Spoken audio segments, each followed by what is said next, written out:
नमस्कार। शब्द विन्यास 666 पर आप सभी मित्रों का पुनः पुनः स्वागत और अभिनंदन। हिंदी साहित्य के इस मंच पर आज हम सुनने जा रहे हैं हरिशंकर परसाई जी की एक हास्य व्यंग्य रचना, दूसरे की महिमा ढोने वाले। तो सुनना प्रारंभ करें। मैं उनका परिचय कराता हूँ। उनका नाम है रघुनाथ प्रसाद पांडे। मैं कहता हूँ, आपसे मिलिए, आप हैं श्री रघुनाथ प्रसाद। वे बीच में बोल पड़ते हैं, I am the brother in law of doctor Rajendra Sharma. इसके पहले कि मैं उनका नाम पूरा बताऊं, वे डॉक्टर राजेंद्र शर्मा के ब्रदर इन लॉ हो जाते हैं। वे कुछ नहीं हैं अगर राजेंद्र शर्मा के ब्रदर इन लॉ नहीं हैं। किसी को भी उन्होंने अपना पूरा नाम मालूम नहीं होने दिया है। लिहाजा जब वे दिखाई देते हैं तो लोग कहते हैं, देखो ब्रदर इन लॉ आ रहे हैं। मैं लोगों को उनकी टोपी बताना चाहता हूँ, पर वे उसके ऊपर डॉक्टर शर्मा की महिमा का टोकना रखे रहते हैं। बहुत लोग हैं जिनका व्यक्तित्व जब मुंह उघाड़ने लगता है तो वे किसी की महिमा का कंटोप पहन लेते हैं। एक निहायत शरीफ आदमी है, दूसरों की मदद करने को हमेशा तत्पर रहते हैं। सारी अच्छाइयाँ उनमें हैं, बस एक ही खराबी है। उनके ससुर बड़े और मशहूर आदमी थे। यूं बहुतों के ससुर बड़े और मशहूर होते हैं, पर कई दामाद अपने ससुर की महिमा ढोने की जिम्मेदारी नहीं लेते। बड़ी मेहनत का काम है। जिंदगी कुलीगिरी करते गुजर जाती है और मजदूरी में जो थोड़ी सी प्रतिष्ठा मिल जाती है बहुत कम है। ये बेचारे अपने को मिटाकर फादर इन लॉ की महिमा जमाया करते हैं। कुत्ता खुशकिस्मत है जो कि अपने फादर इन लॉ को नहीं जानता, न उनकी महिमा से वाकिफ है। वह अपने ही स्वर में भौंक लेता है।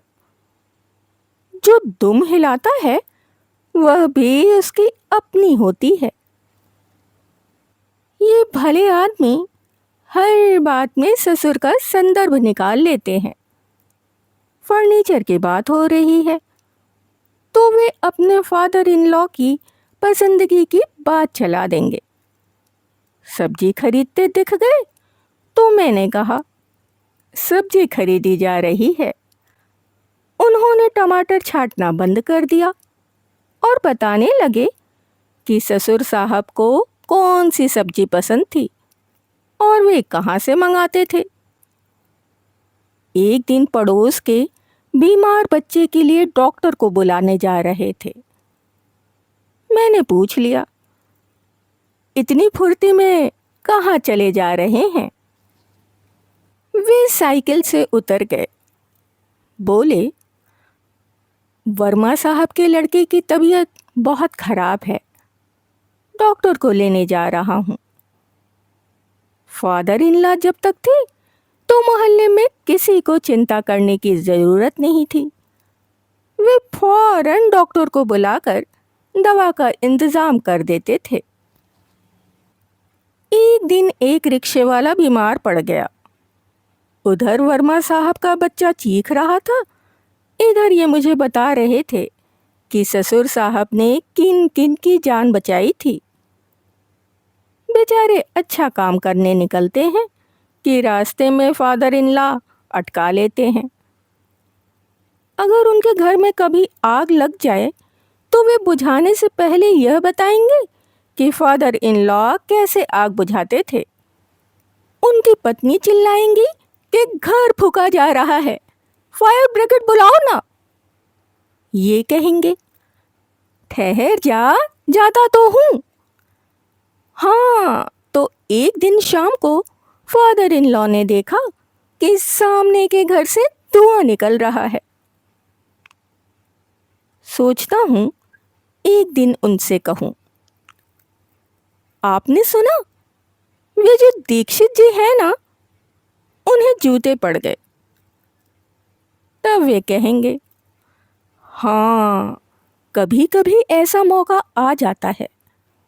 फादर इन लॉ को भी कई बार जूते पड़े, मगर फादर इन लॉ का जूते खाने का तरीका भी निराला था।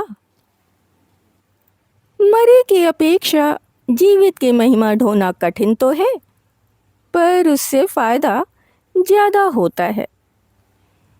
मैंने बहुत साल पहले एक बहुत बड़े की महिमा ढोई थी। मैं उनका बस्ता लेकर चलता था। बस्ते में उनकी महिमा होती थी। किसी की महिमा बीड़ी के कट्टे में होती है और किसी की पान के डिब्बे में। एक आचार्य की महिमा सुपारी तंबाकू के बटुए में रहती थी। महिमा वाहक चेला जब गुरु की हाजत होती, तंबाकू सुपारी घिसकर पेश कर देता था। एक साहब की महिमा उनके कुत्ते में निवास करती है और महिमा ढोने वाला उनके कुत्ते की जंजीर लिए रहता है। महिमाशाली किसी गधे को पकड़कर उसकी पीठ पर अपनी महिमा का चंदन लादकर बेचता फिरता है। गधा दूसरे गधों को अपनी पीठ सुंघाकर प्रतिष्ठा पाता है। मैं उनका चंदन लादे फिरता था। पहले उनका चंदन बाजार में खूब बिकता था। मैं पहुंचते ही हल्का हो जाता और दूसरों को पीठ सुंघाने भाग जाता। फिर ऐसा वक्त आया कि उनके चंदन की कद्र घट गई। मैं दिन भर लादे फिरता और कोई नहीं खरीदता। एक दिन मेरे भीतर से आवाज आई, मूर्ख, इतना चंदन अब नहीं बिकता। बहुत जल्दी यह तेरे ऊपर कोयला और गोबर ला देगा। समय रहते बच जा। मैं संभल गया। एक दिन जब वे गोबर के कंडे लाद कर बाजार को चले, मैं बीच में ही बोझ फेंक कर भाग खड़ा हुआ। लादने वाला जितना उत्सुक होता है, उतने ही उत्सुक लदने वाले भी होते हैं। कोई कोई मैंने ऐसे देखे हैं जो बेझिझक जिंदगी भर दूसरे का गोबर लादते हैं। साहित्य में थोड़ी प्रतिष्ठा पा गया तो मुझे ढोने वालों ने आ घेरा और बोले, दादा, आपकी महिमा कहाँ रहती है? बस्ते में। मैंने कहा, एक तो साहित्य में दादा अश्लील शब्द है, फिर हम अपनी महिमा खुद ढोते हैं।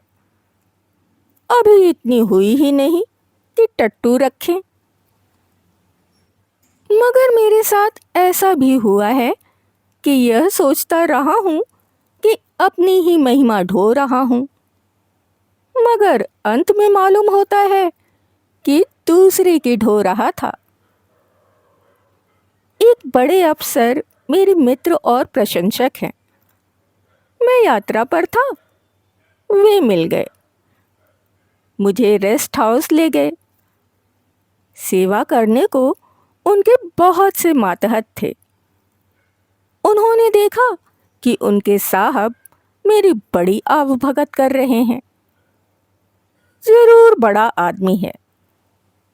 वे लोग मेरे प्रति अतिरिक्त सम्मान जताते रहे और खूब सेवा करते रहे। रात रेस्ट हाउस में बिताई। सुबह मातहतों ने बढ़िया नाश्ता कराया। अफसर मित्र की गाड़ी मेरी से घंटे भर पहले छूटती थी।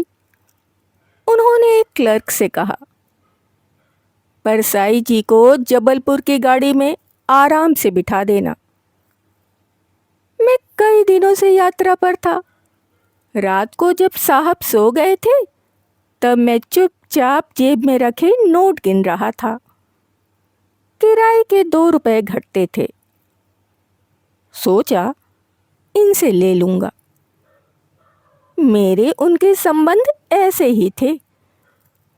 जब वे स्टेशन के लिए चलने लगे तो मैंने कहा, 5 रुपए चाहिए, किराया कम पड़ रहा है। उन्होंने 5 का नोट दे दिया। क्लर्क वहीं था। वे तो चले गए। इधर उनके सारे मातहतों का व्यवहार शिष्ट लेकिन शुष्क हो गया। यांत्रिकता से क्लर्क ने मुझे जीप में बिठाया और स्टेशन ले गया। मैंने तीसरे दर्जे का टिकट लेने के लिए उसे पैसे दिए। खिड़की पर बड़ी भीड़ थी। वह एक टिकट कलेक्टर दोस्त के पास गया और उससे कहा, यार भीतर से एक टिकट जबलपुर का ला दो। उसे पता नहीं था कि उसके ठीक पीछे खड़ा हूं। टिकट कलेक्टर ने पूछा, फर्स्ट क्लास का? क्लर्क ने कहा, अरे वह क्या फर्स्ट क्लास में जाएगा? अभी तो हमारे साहब से किराए के लिए 5 रुपए लिए हैं। मालगाड़ी का टिकट मिलता हो तो उसी में बिठा दो। मैं फौरन दूर हट गया। अगर वह जान जाएगा कि मैंने सुन लिया तो परेशान होगा। मुझे मजा आ गया। लेखक होने का यही बड़ा फायदा है। जो बात आम आदमी को बुरी लगती है, लेखक के लिए वह दिलचस्प होती है। मुझे ऐसे बहुत मौके मिलते हैं। मैं फौरन खाई हुई चोट में से मानवीय संबंधों के निष्कर्ष निकालकर खुश हो जाता हूँ। निष्कर्ष 1, मैं जिसे ढो रहा था वह मेरी नहीं, साहब की महिमा थी।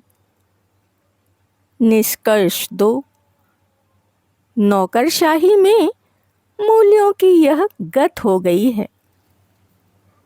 एक रिक्शा वाले ने भी मुझे इसी तरह खुश किया था। रॉय के बुक स्टॉल से मैं रिक्शे में बैठता हूँ और घर पर उतरकर 50 पैसे दे देता हूँ। वह ज्यादा ही है, कम नहीं। बिना किराया पूछे बैठ जाता हूँ और किसी ने कभी शिकायत नहीं की। तो रिक्शे में बहुत चलता हूँ। मुझ में वह रूमानी क्रांतिकारिता नहीं है जो कहे, हाय मनुष्य मनुष्य को खींचता है, हम नहीं बैठेंगे। मैं सोचता हूँ, मैं नहीं बैठूंगा तो इसे मुझसे पैसे नहीं मिलेंगे। जब तक इसके लिए दूसरा धंधा नहीं होता, इसे जिंदा तो रहना ही है। मैं इसे जिंदा रखने में बाधक बनकर एक थोथे रूमानी जनवाद के अहंकार से क्यों तनूं? बहरहाल एक दिन मैंने 2 रिक्शे वालों से चलने को कहा। वे खाली नहीं थे। उनकी सवारियां शायद आसपास बाजार कर रही थीं। तीसरा देख रहा था। वह आकर बोला, मैं चलता हूं। मैं हमेशा की तरह बिना किराया तय किए बैठ गया। उतरा तो वही 50 पैसे दिए। उसने तपाक से कहा, तभी तो आपको रिक्शे नहीं मिलते। मुझे मजा आ गया। उसे फौरन 25 पैसे और दिए। बात महिमा की थी, मगर बीच में रिक्शा वाला घुस गया। देखो, इन लोगों की सीना जोरी हमारी महिमा को चुनौती देते हैं। हम अपनी जाति की हजारों सालों की महिमा पीठ पर लादे दुनिया के बाजार में घूम रहे हैं। लोग कहते हैं पूर्वजों की तो बहुत लदी है, कुछ अपनी भी तो रखो। हम जवाब देते हैं, रखने के लिए जगह कहाँ है? देख लो, पीठ पर तिल भर की जगह नहीं है। दूध दही की नदियां पूर्वजों ने बहा दी थीं। अब हम पीने के लिए पानी का इंतजाम करके उनकी महिमा को हल्का क्यों करें? सत्य की पराकाष्ठा तो हरिश्चंद्र कर चुके, हम अब क्या सत्याचरण करें? तैमूर की महिमा से लदे होटल में सलाम करके टिप लेते हैं। वसुधैव कुटुंबकम की महिमा वाले दंगा कराते हैं। अभी आप सुन रहे थे हरिशंकर परसाई जी की व्यंग्य रचना दूसरे की महिमा ढोने वाले। यदि इस रचना का प्रस्तुतिकरण आपको पसंद आया हो तो आप इसे लाइक कर सकते हैं, मित्रों और परिवारजनों में शेयर भी कर सकते हैं।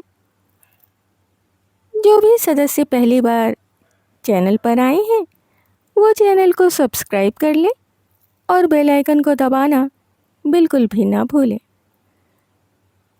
रचनाओं और उनके प्रस्तुतिकरण से संबंधित यदि कोई विचार, सुझाव, आलोचना या फरमाइश आपके पास हो तो उसे कमेंट्स के जरिए हम तक आने दें। इसके अतिरिक्त अपने पसंद की कोई कहानी, उपन्यास या अपने पसंदीदा किसी लेखक की कोई रचना यदि आप हमारे द्वारा इस मंच के द्वारा सुनना चाहते हैं तो उसके लिए भी आप कमेंट्स में हमें लिख सकते हैं। अभी के लिए विदा। शुक्रिया।